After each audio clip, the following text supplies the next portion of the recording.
Olá!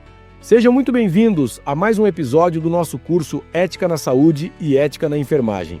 Eu sou o José Vieira e no episódio de hoje vamos aprofundar um tema que está diretamente ligado ao nosso cotidiano profissional: como aplicar os princípios bioéticos nos diversos cenários de cuidado. E para essa conversa, claro, mais uma vez temos conosco a professora Keila Passos. Professora, que bom ter você aqui novamente. José, é sempre uma honra participar e esse tema é absolutamente essencial. A bioética só faz sentido quando desce do plano teórico e passa a orientar nossas atitudes, nossas escolhas e até os nossos silêncios dentro dos serviços de saúde.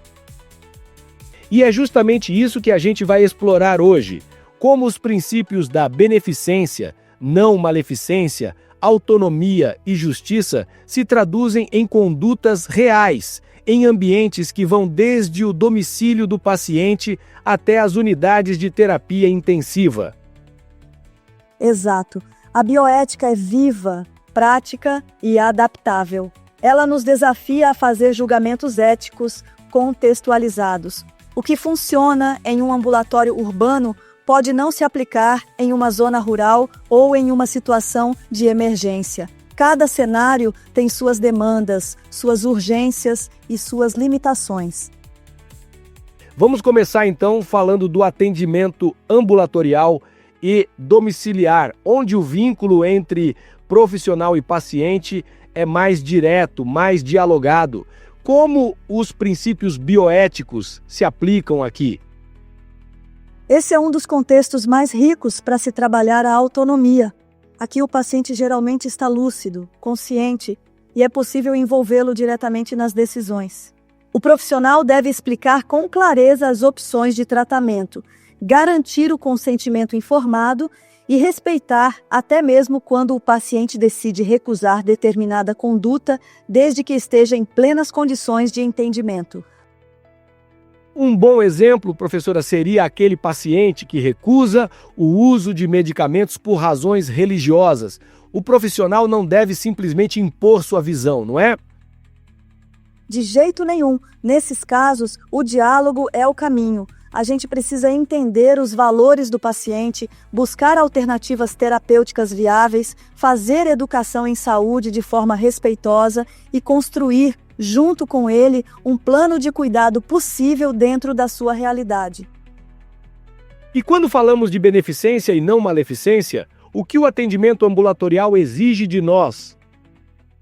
A beneficência nos leva a buscar os melhores cuidados possíveis para o paciente, mas com segurança, com critério, evitando riscos desnecessários.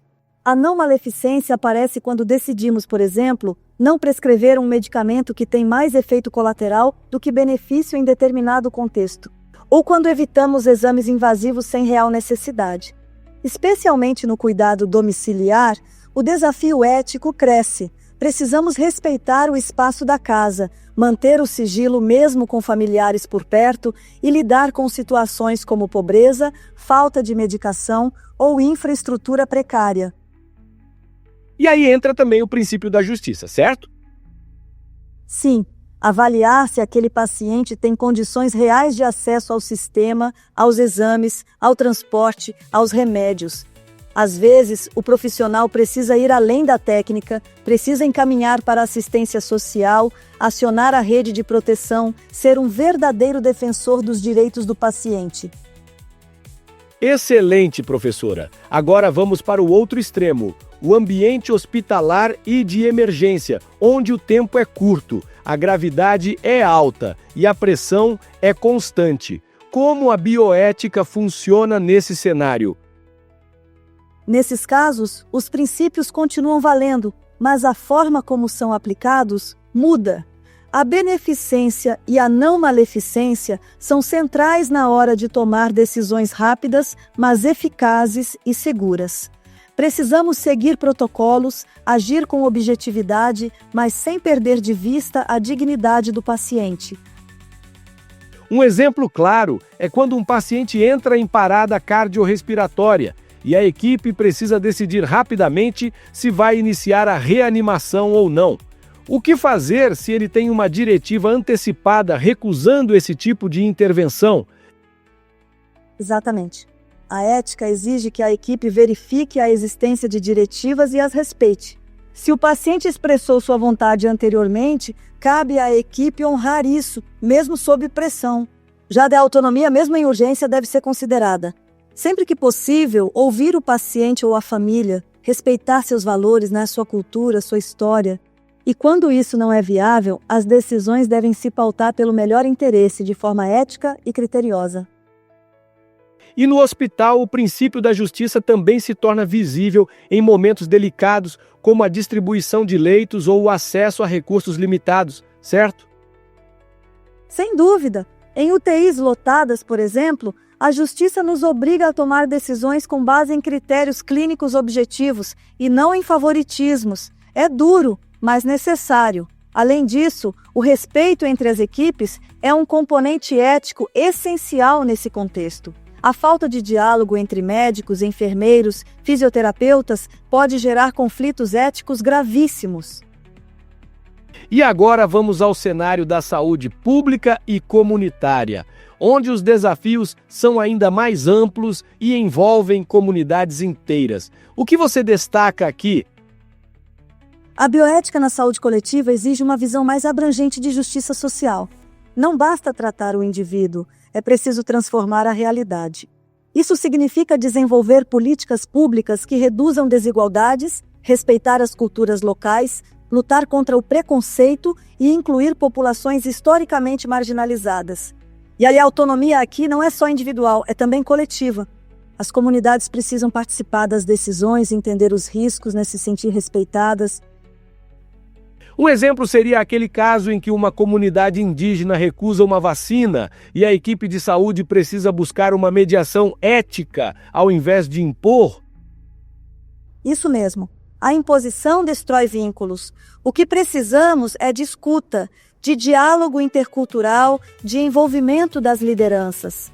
A beneficência e a não maleficência nesse contexto pedem que as campanhas de saúde sejam feitas com responsabilidade, sem estigmatizar, sem causar dano psicológico e avaliando riscos e benefícios coletivos.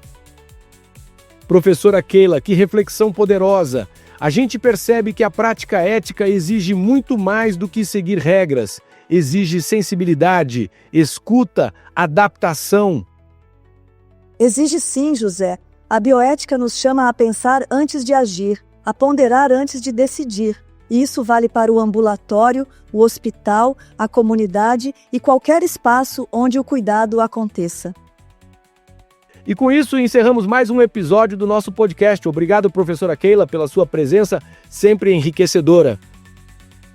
Eu que agradeço, José, e deixo um recado. Ética não é detalhe, é fundamento. Quem cuida com ética, cuida com excelência. Fica o convite para que você, ouvinte, compartilhe esse conteúdo com seus colegas e continue com a gente nos próximos episódios. No próximo, vamos falar sobre dilemas éticos relacionados à confidencialidade e ao sigilo profissional. Até lá!